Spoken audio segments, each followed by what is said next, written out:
which of the two scenarios is closer to what was announced to staff? Did you choose to leave and go to the private sector and let us know a couple weeks ahead, or was he asked to? Oh no, I believe that he was absolutely without question chose to leave and accept a new position. Sure, thanks. That's all. Yeah, Was there? yes, sir. And to your answer specifically, he did give advance notice, if that's your question. Yes. Excellent. A confidentiality provision, so there are lots of reasons for those to be contained in the document and for some sections to be redacted. What are the 2 or 3 determining factors common that would change a settlement agreement from being completely open to being one that has a confidentiality non-disclosure clause? I think one of the main reasons is that you could have several settlement discussions going on simultaneously, and the intent is to make confidential certain aspects of the agreement such that the people negotiating, mediating their settlement agreements won't talk to each other regarding who got what and how they got it. And of the 2 or 3 kinds of factors that would commonly be the decision, this is going to be confidential or not, what are some common examples of that, or factors that move it from an open document of the past going forward? I respect Executive Order 85 changes all that.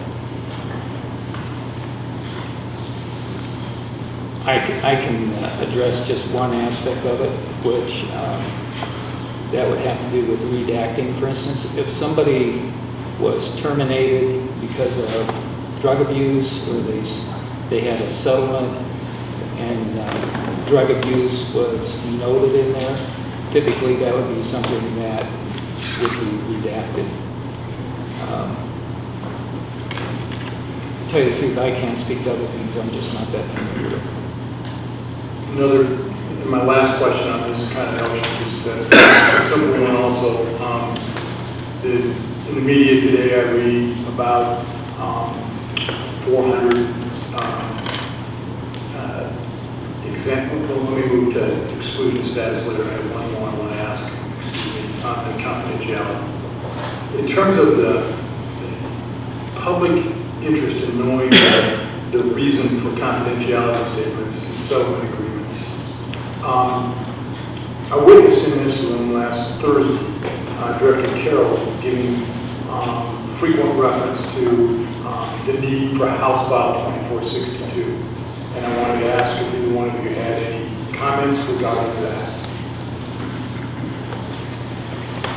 Well, in my opinion, that House file is consistent with the governor's program of open and transparent government, and I think Director Carroll was endorsing that legislation. That's all I can say. Okay. Yes, sir.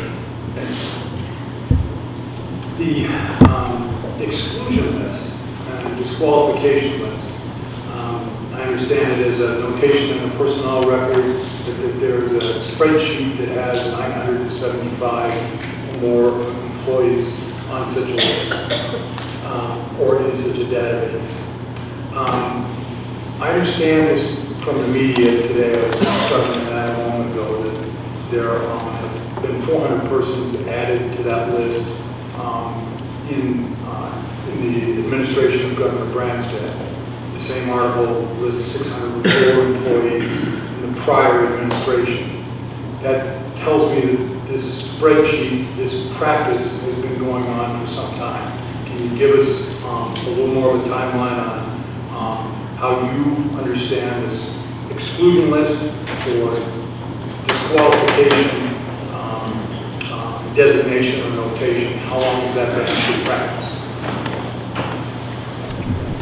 And I can't answer that, sir. I'm not aware of that. That's more of a human equity, human resource. It's all more clearly defined in their scope of responsibilities. I'm sorry. And it's my understanding that That's been a long-standing practice through several administrations. Thanks. In a case where that notation is used when the state employee is involved in an abusive circumstance, physical abuse, or criminal activity, is this reported to law enforcement? And who's responsible to make that report if it's reported to law enforcement in terms of the criminal activity related to job performance? If it's a criminal offense, I believe it's reported to the appropriate authorities.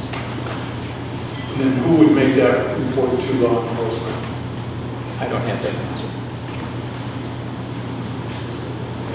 One other question on that notation, how do hiring managers within state government know which former employees had agreed not to seek future state employment?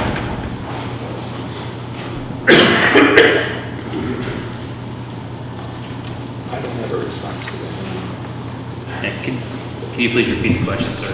Sure. Within state hiring, if an employee has already agreed in a settlement agreement not to seek future state employment, how do future hiring managers know this? I'm not certain. I would assume that if an application came in and they were vetting that application through the different levels of hiring, the different processes of hiring, that caught somewhere from a human resources professional, but I'm not certain. Got a few other questions, but I know there are other people on the senator's list, so we're moving forward adjournment because of the room being scheduled for. So, thank you. Thank you both. Yes, sir. Senator Grant. Thank you.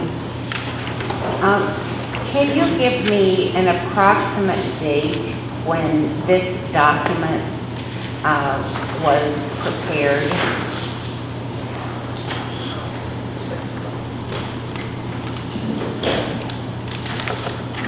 I would say that it was fairly early in the process, but I can't tell you an approximate date. In 2012 and 2011?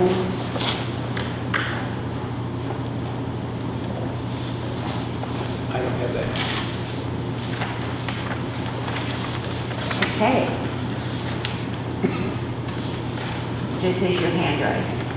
Yes, I could have. And you don't remember how many years ago you did this?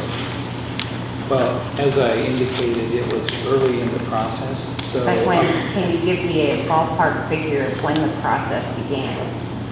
I would say that this was probably August, September, October of 2011.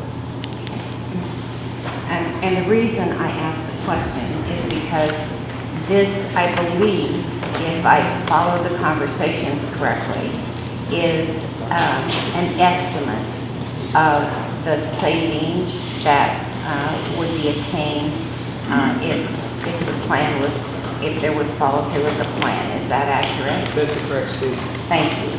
And so we're several years past that time. And so my question is not about projected savings. I would like to know if you can tell me what the actual savings were with following through with the plan. We could do that. And so, if you would, please, and I'd like to have also the design and construction included, just so we can get an idea of what the savings to the taxpayer was all about. We can do that. Great, thank you. Thank you. Just to clarify, Senator Grant, when you say the design and construction included, you mean the cost of the people plus the cost of the outsourcing? Yes. Okay, all right, just make sure we have it. Could you get that to us by the end of the week, if that's possible? Certainly. We'll certainly do our best. It'll take some folks to bring that together, but I believe we have that information. All right. If not readily available, close to. Great, and please share that with the whole Government Oversight Committee and both chambers. Senator Garner, was that the end of your questions? It is. Okay, Senator Shane John. I know we're running out of time, but Just briefly, every one of us at this table right now are really involved in a lot of tough budgeting decisions. Both gentlemen, what sources were used for the payouts to these employees, including the confidential settlements? Where did that money come from? That money came from the operating budget of the organization in which they were previously employed. Their operating budget being heating, air conditioning, No, sir, that would be paperclips? heating and air conditioning serves as a utility service, which is an appropriation through elected officials. So your operating budget consists of? Operating budget, for example, in the design and construction area consists of what it takes to operate that organization. And so anyone that was impacted in that area, for example, would have been paid from that area moving forward. So they have that kind of carryover? We typically have a balance brought forward, and then we operate with 90 days of working capital. And in that particular area, that's an area that charges hourly. We're not appropriating any money for that. And so that would have been built into our rates. Interesting. So EAS then had a loan out there someplace from the energy bank. Was that part of that loan? No, sir. I believe that those are very, very different conversations. The energy loan, I believe that you're referring to, was for a boiler project that happened on the Capitol complex. If I understand. That was the federal money. That wasn't the same account as this. That was a different federal account. I believe that happened through two different business units. Yes. All right. That's my understanding at this time. And then on this reorganization, who approved the reorganization? My understanding is that a reorganization plan would go through human resources, leadership of DAS, the Department of Management, and I believe the governor's office, but I'm not certain. Do you have a list somewhere where somebody signed off on this big change? Correct, sir. There's been multiple reorganizations in the state through many different administrations, and so this one would have been handled the same as all of them would have. Yeah, Is my understanding. thinking of these specific employees that were laid off with the new people brought in with the new type of project management style. Is there a document somewhere that describes all of this with somebody's name on it, says, yes, good idea, go ahead? I believe that there's a layoff plan in place, which you would certainly be privy to. And who approved that? I believe it went through the same process that I just described, so I believe it happens. It's initiated, goes through human resources, goes through DAS leadership, I believe it goes to the Department of Management, and I believe it goes through the governor's office. I've never followed one of those all the way through that process, but that's my understanding of the process. So would that be all in place that I could see? Certainly, you're welcome to see anything that's there from the process that of course. Interesting. Okay. We've covered the job qualifications. Talked a little bit about transparency. I guess the last thing I noted that there's a great number of the folks that were moved on that list were 55 and over, and the people that replaced them were not. Were you concerned at the time at all if there might be any repercussions for that, of the longevity of those folks or of their experience? As with all layoffs, we were extremely concerned about the impact of the human equity. So there are folks that served the state well, and there were no performance issues at all associated with that layoff. So every individual that's impacted the layoff, it's always a tremendous concern from a management perspective. Thank you. Senator Garrett. Thank you, Madam Chair, and I know we're about out of time.